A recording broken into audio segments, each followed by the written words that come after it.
Abuja City is experiencing rapid urbanization, far surpassing the initial intention of the Abuja Master Plan, which was designed to accommodate an estimated population of approximately 1.5 million residents.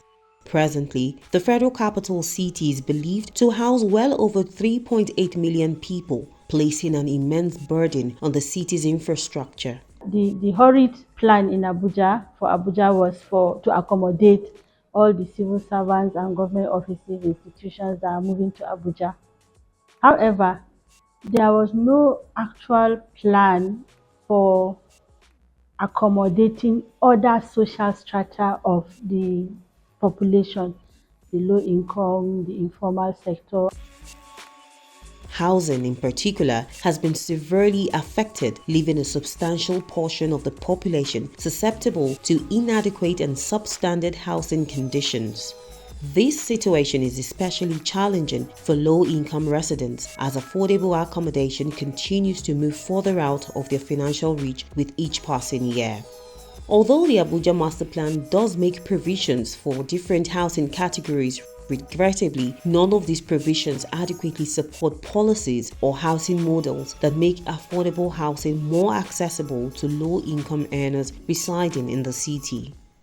Government should plan housing and settlements with a view to accommodating service staff to those big people who live within the city.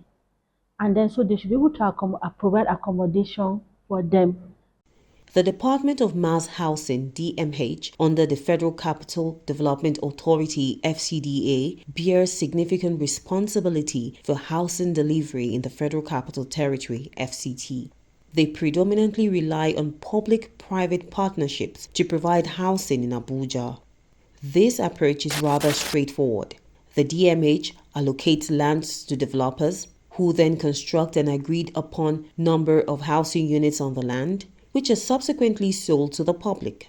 Profits are then divided with 30% going to the government and the developer retaining 70%. Unfortunately, this arrangement has largely excluded low-income earners from the possibility of owning a home, as housing units are sold or leased out at exorbitant premiums that are beyond the means of most income groups residing in the city.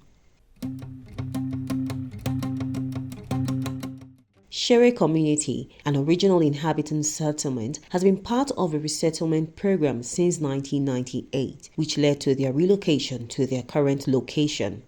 This settlement, along with others of its kind, has managed to offer affordable housing options for low-income residents. But this achievement is not solely due to government initiatives.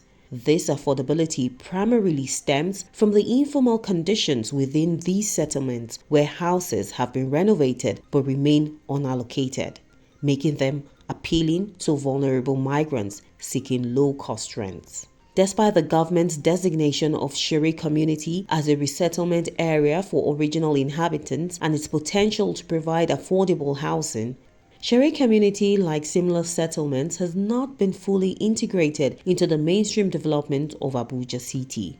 The glaring lack of amenities and proper infrastructure serves as a testament to this fact. The resettlement camp has been built since the early 2000, but up until today, as we speak, not a lot of improvements have been made in Shere 1.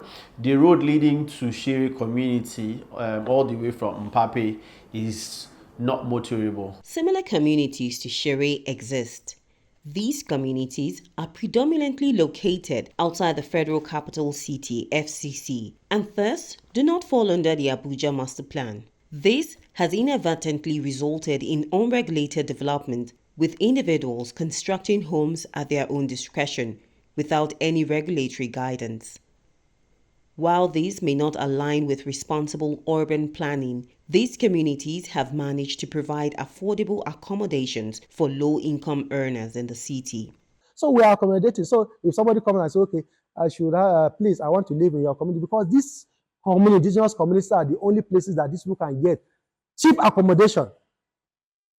Abuja's population continues to grow, attracting more low-income economic migrants in search of better opportunities. Currently, the city lacks a comprehensive plan or program to address the needs of this group, leaving them vulnerable as they seek affordable housing. The government keeps building houses for the upper middle class. And that is the problem. They keep building houses for the upper middle class and they keep calling it affordable housing. They keep building houses for the lower part of even the 1% sometimes, and they call it affordable housing. And the government is trying to make monetary profit as well, which makes the whole process very, very ridiculous at a point. Because if you really want a significant share of people in a particular city or in a country to have housing, you're talking about countries like Nigeria, you really have to think of profit in terms of how the lives of these people can be more useful for the production of useful labor and economic impact when they are domiciled properly.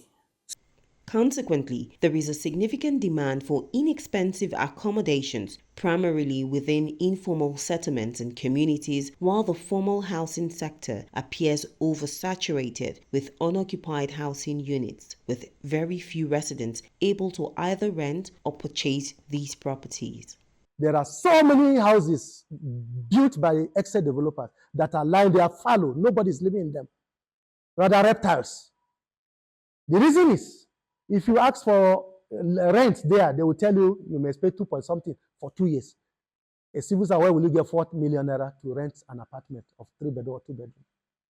Therefore, resolving the issue of affordable housing is crucial in building an inclusive city that caters to all residents regardless of their economic status.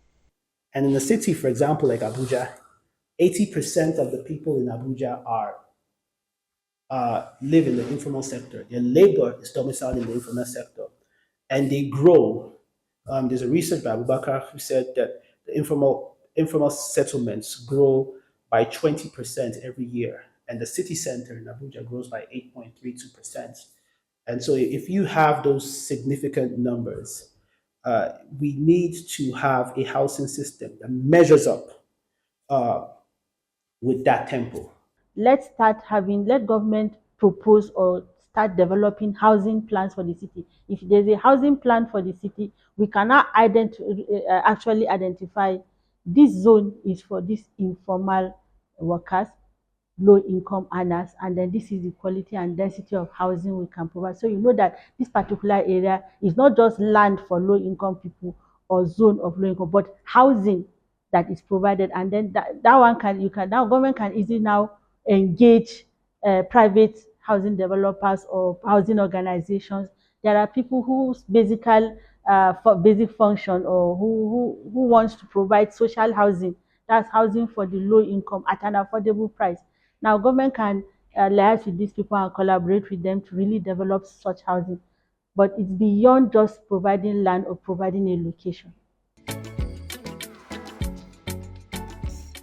One way Abuja can thrive as an inclusive city is by implementing housing policies that intentionally integrate original inhabitants' settlements into the city's development plan, or the construction of affordable housing with the perimeter of the city close to economic hubs of the city.